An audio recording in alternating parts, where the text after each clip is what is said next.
Hey there, fellow entrepreneurs and China sourcing enthusiasts. Ever wondered how to keep your brilliant ideas safe when working with manufacturers in China? Well, you're in the right place.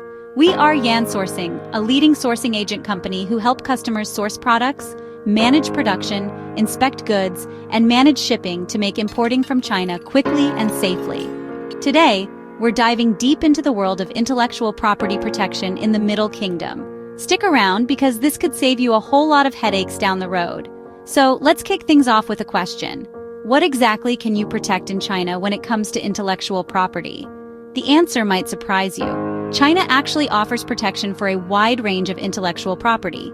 This includes patents for inventions, utility models, and designs. Trademarks are also covered along with copyrights and trade secrets. But here's the catch. You need to know how to navigate the system to make sure your ideas are truly safe. Now, before we get into the nitty-gritty of protection, let's talk about where your product's intellectual property might be at risk in China. There are 3 main danger zones you need to watch out for.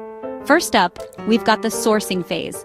This is when you're reaching out to potential manufacturers and discussing your product ideas. It's exciting, sure, but it's also where your concept could slip into the wrong hands if you're not careful. Next, we've got the sampling stage. You're getting prototypes made, tweaking designs, and really bringing your product to life. But remember, each sample is a physical representation of your intellectual property. Finally, there's the production phase. Your product is being manufactured at scale, which means more people have access to your designs and technology. It's crucial to have safeguards in place at this stage. So, how do you protect yourself during these vulnerable phases? Well, I've got 3 key strategies for you when it comes to your manufacturing contracts in China. First up, non-disclosure agreements, or NDAs. These are your first line of defense. Make sure you have a solid NDA in place before sharing any sensitive information with potential manufacturers. This creates a legal obligation for them to keep your ideas confidential. Next, we've got non-compete clauses. These prevent your manufacturer from creating competing products based on your designs. It's an extra layer of protection that can save you from unexpected competition down the line. Lastly, don't forget about non-circumvention agreements. These stop manufacturers from going behind your back and selling directly to your customers. It's a sneaky tactic some might try, so it's best to close that loophole early. Now, let's talk about the benefits of registering your intellectual property rights in China. This is a big one, folks. Registering your IP in China gives you legal standing in the country. It means you can take action if someone infringes on your rights. Without registration, you're basically leaving your ideas up for grabs. Registration also acts as a deterrent. When potential copycats see that you've done your homework and protected your IP, they're less likely to try anything funny. Plus, having registered IP can make you more attractive to investors and partners. It shows you're serious about your business and have taken steps to protect your assets. So when should you start this registration process? The answer is simple: as soon as possible. Seriously, don't wait on this one. China operates on a first-to-file system for both patents and trademarks. This means that whoever files first gets the rights, regardless of who actually came up with the idea. So if you've got a product idea you're serious about, start the registration process before you even begin manufacturing. For trademarks, consider filing even before you enter the Chinese market.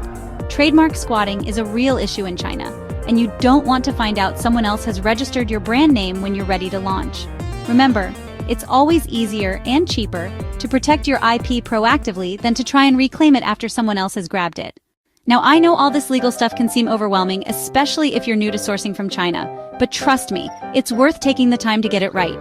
Your ideas are valuable and they deserve protection. So let's do a quick recap of what we've covered today. We talked about what kinds of IP can be protected in China. We identified the 3 danger zones where your IP might be at risk during the manufacturing process. We went over 3 key strategies for protecting your IP in manufacturing contracts.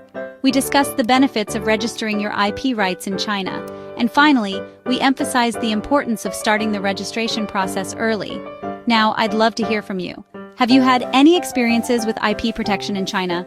Good or bad, drop them in the comments below. And if you found this video helpful, give it a thumbs up and consider subscribing for more China sourcing tips. Remember, in the world of manufacturing, knowledge is power. The more you know about protecting your intellectual property, the better positioned you'll be for success. So keep learning, stay vigilant, and don't be afraid to seek professional help when you need it. Your $1 million idea is worth it. Thanks for watching, and I'll see you in the next video. Stay smart, stay protected, and happy sourcing.